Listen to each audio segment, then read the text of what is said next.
Hey guys, it's Beth. Thank you for joining me this week on another episode of Remorselessly Biblical. I am always so glad that you're here and sharing space and showing up on your journeys to hear some good words preached, to spend time with women, to spend time with others who have gone perhaps a little bit ahead of you on your journeys, who show up to share the things that they've learned and to certainly share with us how their view of God has changed over the course of their lives.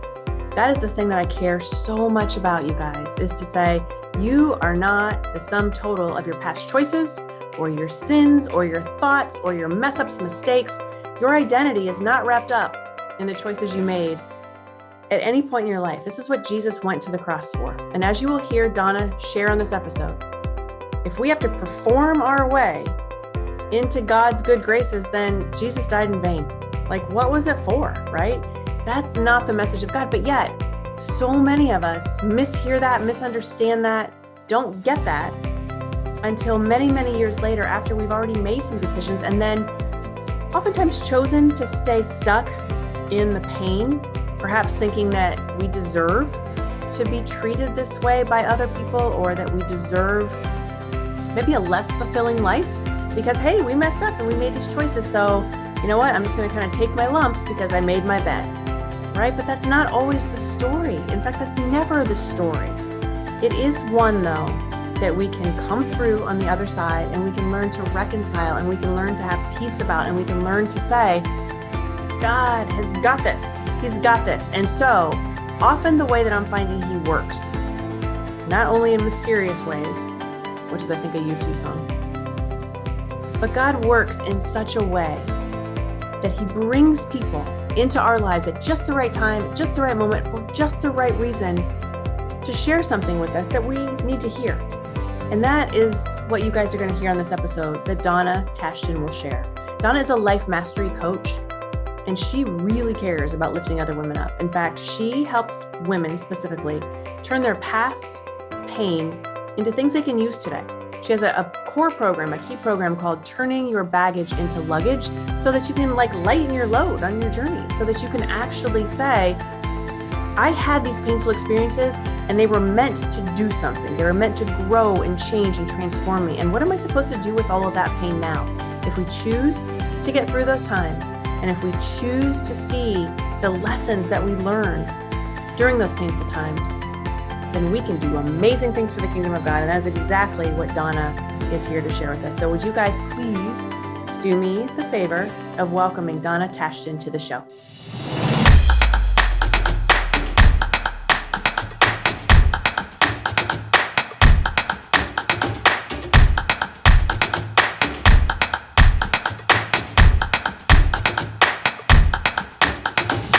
Donna, thank you so much for joining us today on Remorselessly Biblical. I love that you're here. I love that we just spent time catching up. Yes, me too. Yeah, thank you. And I can't wait for our viewers and listeners to just hear what it is that you are really passionate about and what you have to bring to the table to share in the way of giving back to life, right? You are an amazing life transformation coach is kind of how I view you. But I think we should start with the question that I ask everybody on the show, which is, how we first met, if you remember that, because I think it's amazing the way that God brings people in each other's lives. I do. We met at a group called Hook a Sister Up. Apropos, yep. Which is predominantly African American, nevertheless. And I found out about them when I attended the Women's Expo, and they invited me to join. And I have been meeting amazing women there, and you were there. And so we met, what has it been, 2 years ago, approximately, before your book came out. Yeah. And we've been watching each other from afar. That's right. That's right. Yes. We've been watching each other. And so I reached out to you with a podcast and said, let's reconnect. And here we are. I love it. I love it so much. And I love that you said that Linda, who runs HASU, Hook a Sister Up, is primarily attended by African-American women and, run by an African-American. So it's the most amazing connection when you think of all of the things that have happened in the world the last 2 years in the way of equity and inclusion and all of just the heavy stuff in our world. And we're like, you know what? We just love women. It doesn't matter to us. Yep. And so that's how I was raised in a very sheltered way that made me not understand that there's a much bigger world out there. But I love when I meet women that come into the course of my path and I'm like, okay, just tell me your story. So that's where we're going next. I know that you are a life mastery coach. So can you talk to us about what that means and just kind of what your story is and anything faith-based related, that sort of has informed the way that you live, anything that you think is really inspirational, because you are a really inspirational woman. We'd love to hear it. Without my faith, I really, really don't know where I'd be today.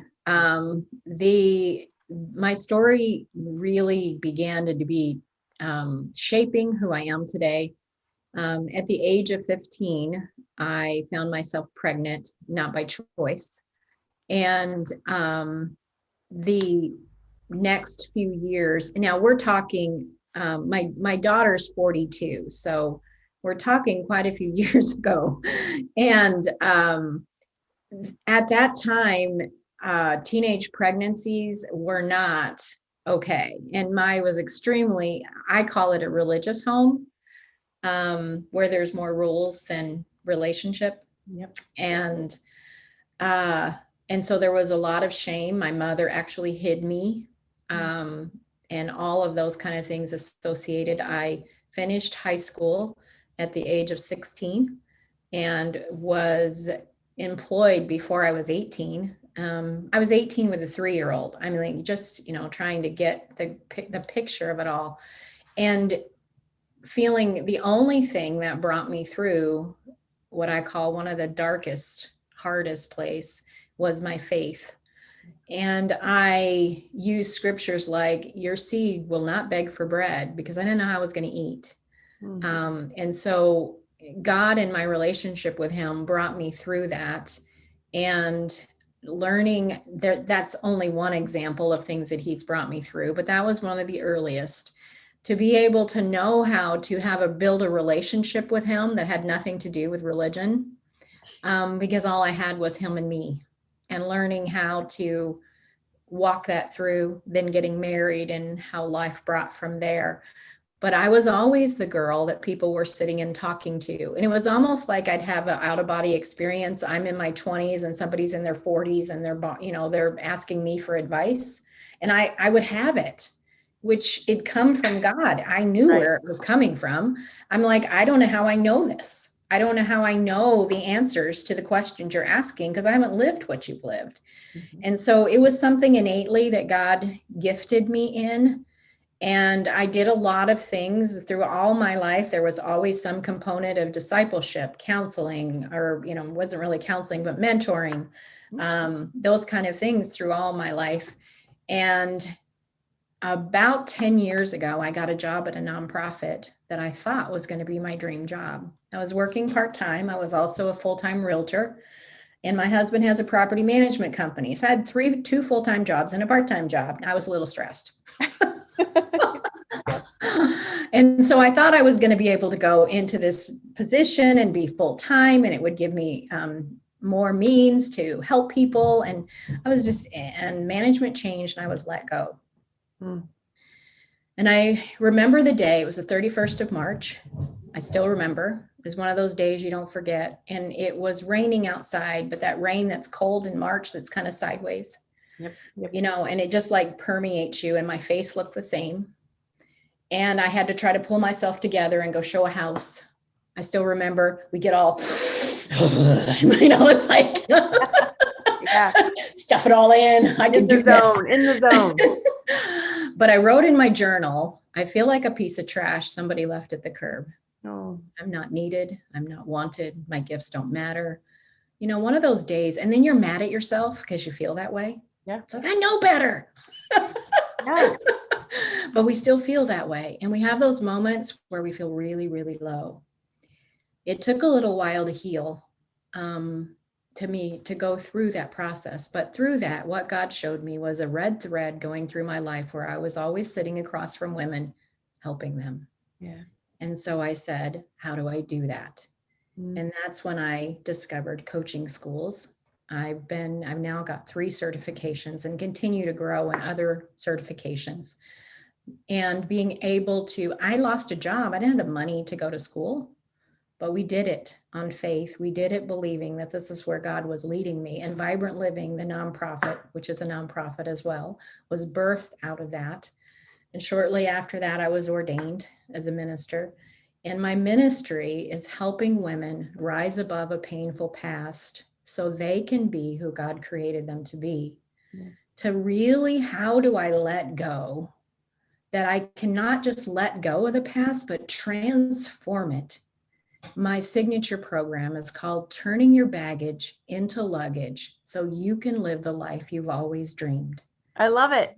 How do we transform the pain that we've had to be able to equip us to be who really God created us to be? So that's what my passion is. And I'm also working on a new program, but I'll share more about that later. But so what are your thoughts about that? And what questions do you have, girl? Well, my thoughts are, this is why we're connected. This is why God created us to be in each other's lives at this time, because my message is very similar, which is we often feel like we're imposters, right? Like the experiences that we've had, the baggage that we've carried renders us so stuck and so heavy laden and so guilt ridden and shame filled, all the things that we get to a point where we think, like you were questioning too, what does it matter? What are my giftings and how do I use them? And right.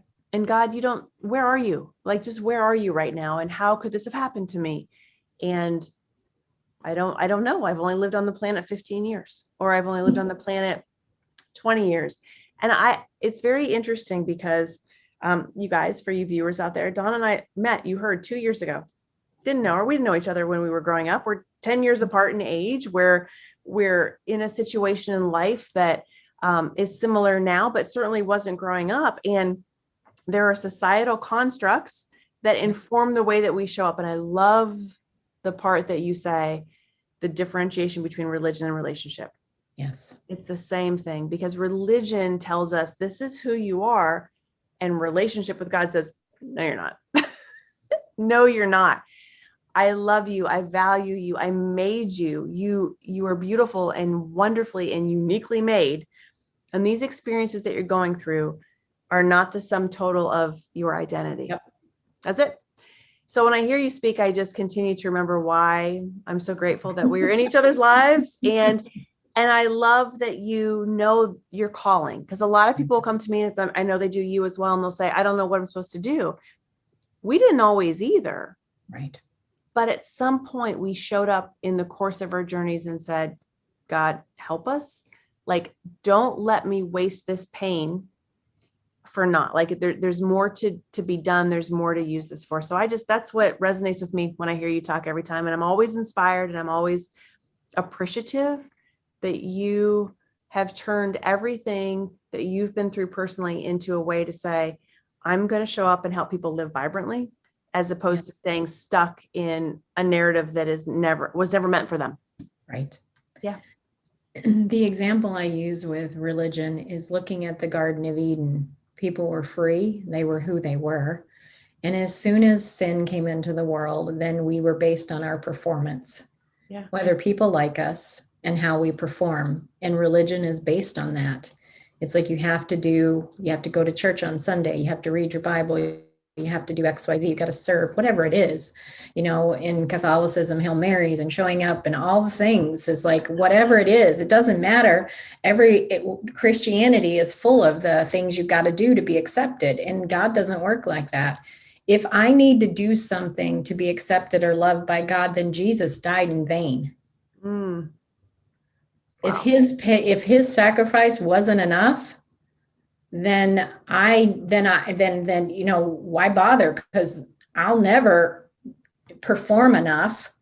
I'll never do enough that qualifies that. It was his sacrifice that did it. And if you are in a place, whoever you are listening, that this is coming out of me, where you feel like you're not good enough for God to love you. You've made too many mistakes for him to accept you. That's a lie. Mm-hmm. Because Jesus paid the price for all of our mistakes. Another really exciting, neat thing is, did you know you can never disappoint God? I wish I would have known that when I was like, Yeah. Because to disappoint somebody, they had to have a preconceived notion that it was going to turn out different. For somebody to disappoint me, I had to think they were going to act different than they did. Wow. And then I'm disappointed. But we don't ever disappoint God. He knows our beginning, our ending, and all the stuff in the middle. And I've never disappointed him. I've disappointed me, right? But I've never disappointed him. He's never angry at me. He's never disappointed. Okay. Where were you circa 1980s in my life? Not in my Catholic church. And it's not to throw anybody or any institution or any well-intended person under the bus, because we all learn in different ways, and we all receive that information differently. Right.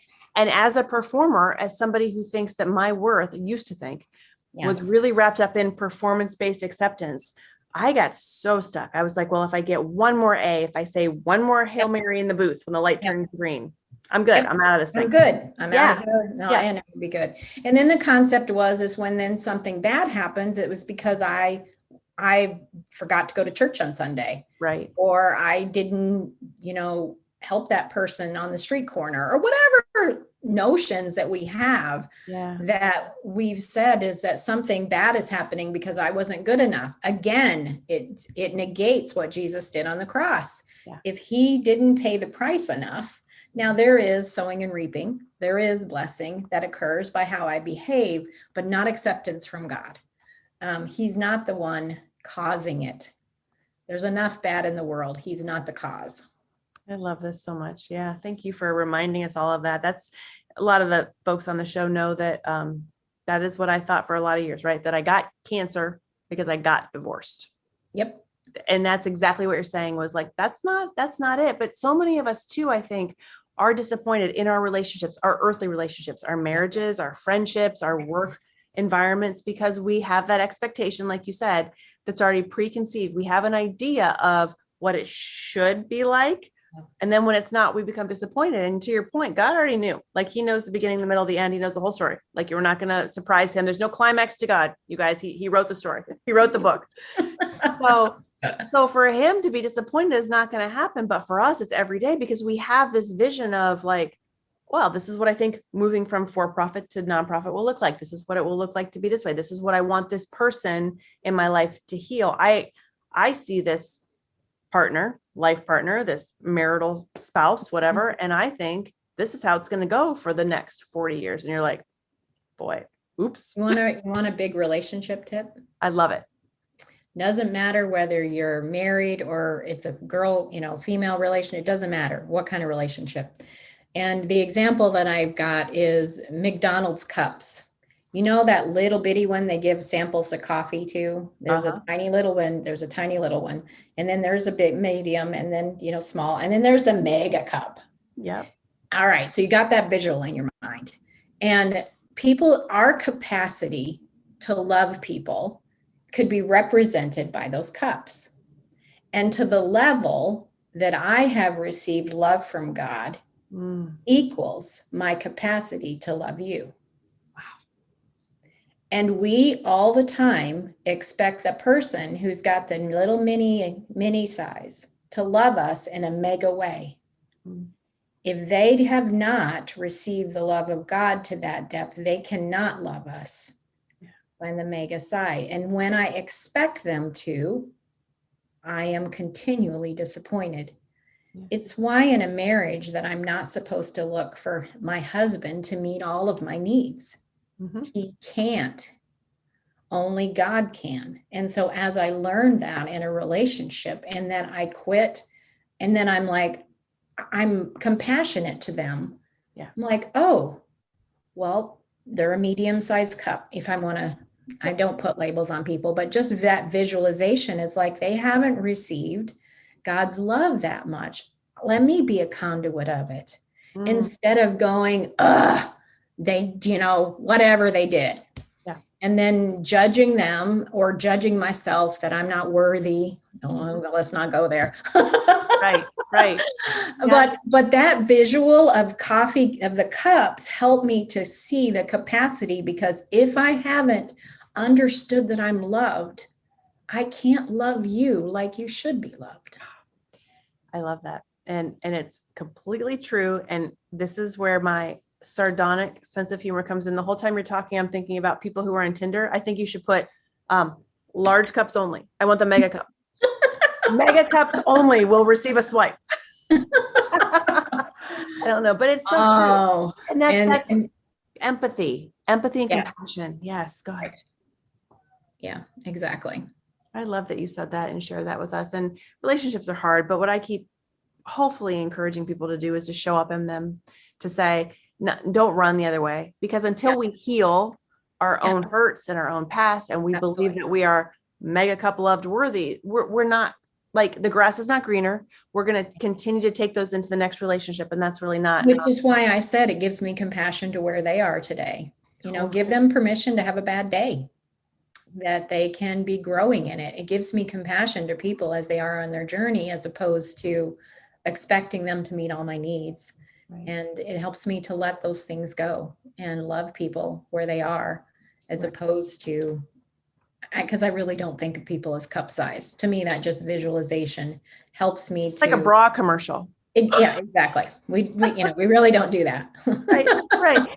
Well, and what you said too, it's like you are allowing people to be who they are, which is, I know you're like, I get it. It's okay. You're allowed to show up fully authentically, because if you don't, then we're not going to be able to get you to the next point. So that brings me to, I would love to know, and I know our viewers and listeners would too, how do you go about your coaching? Like if somebody comes to you and says, I don't even know that I need a coach, or I feel stuck, or I feel misunderstood, how do you help people reach their full potential to live vibrantly? Well, the first step is if you feel like there's something missing, that there's something more that you want out of life than you're currently experiencing, or you're outright stuck. Could be either way of those, any one of those two. The first thing we would do is have an initial consultation and talk about what's going on in your life, where you want to be. Then I would explain my beginning program, which is called Turning Your Baggage Into Luggage. Mm-hmm. We would go through, because we all really do all have baggage. We may not admit it, but we really all do. Or we've processed it somewhat. But we all have stuff that's hurt us, all have stuff that's disappointed us. And learning how to turn those hurts into something that's great. And so I do that over a 4-month period. So I can't do that in the next 10 minutes. Right. But it's a step-by-step program. So if you imagine where you wanted to be, the thing that initially, I'll back up a minute. Initially, we don't even know how to dream. I don't even know where I want to go. Like you said, I don't even know where I want to be. So I help you with step-by-steps on the stepping stones to get to where you want to go, and to be able to identify that. It's a well-worn path. I've helped hundreds of women across this river, if you will, to get to where their dreams are. And so you can look at my testimonials, but trust the process. You're not that unique that it won't work for you. Most of it'll work for somebody else. It won't work for me. I promise. It will work. Yeah. No, that's awesome. And you're right. It's a universal question. And especially I feel like as we get to different seasons of life transitions, it becomes even more, it's like a visceral feeling. Like every day you wake up and you're like, okay, I know I'm maybe not doing the thing I was created to do, or I'm struggling with this situation, or I just know that I need to take the next step. And a lot of times people just are afraid of that, because they're afraid to sort of unpack and deconstruct and just kind of go through the process. But I'm with you 1,000,000%, because the process is where transformation happens. It's not like the outcome. The outcome is just a residual effect of going through that process. But in the process, which takes time, because people also too, that baggage that you're talking about, it's not like you just pick it up on one day of your life. Yep, exactly. It's an accumulation of all the stuff. So therefore, if it took 15, 20, 30 years to accumulate, well, it's not going to take 24 hours to fix. Absolutely. Yeah. Yeah. I love that you do that. So, and I think if there's anything else that I wanted to share today with having you on the show, it's just that there's a level of authenticity that really matters. I remember specifically when I met you and I didn't know you and I thought, I'm not going to be judgy, but she seems like a little bit, is she mad at me? Like, did I know her in a previous, right? Because the thing is, and this happens every day, but you are who you are. And that is, as soon as you and I started to talk, I thought, oh no, this is just Donna. But before I knew you, I had this preconceived, like, she doesn't like me, right? Or because we just don't know one another. And I think we all walk around in the world with our guards up because of the baggage, because of somebody in our past that is giving us like a moment of recollection, like, oh, this person reminds me of this person. And you don't even necessarily even know it or make that connection in the moment. Mm-hmm. But when you show up authentically and you're just kind and you're just who you are and you make no apologies for it, then God does the rest. And that is the thing about you that I value and love the most, is that you are consistent and you're just, hello, like, here I am, you're Donna. Like, you don't have a different way of showing up in the world, but that is why so many women relate to you, because you are authentic, because you've done the work, because you've trusted your own life process to get to where you are. And you just care so much and have a love for people who are giving back, that I just say thank you for doing that for us, because you continue to inspire me. I haven't talked to you in literally 2 years, but from afar, like you mentioned, I'm like, I love this woman. Keep going. Right? There's something to that. Yes. There is something about the consistency of showing up and doing what you love, and being able to be you, because we don't realize by being ourselves that we're a light. Because there's nobody, I'm a poor imitation of you and you would be a poor imitation of me. Right. And so learning that we can just be us and love each other.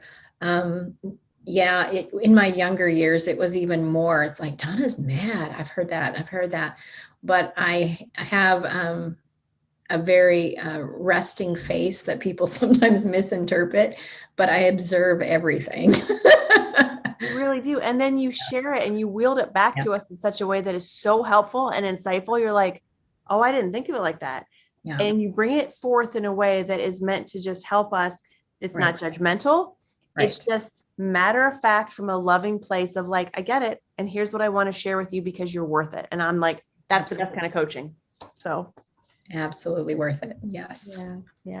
Are there any last thoughts or things that we haven't covered that you would like to just put forth to our viewers today? No, I can't really think of anything specific. If you are ever coming home from work or after a day and you sit on the couch and you sigh and you go, is this all there is? I promise you it's not.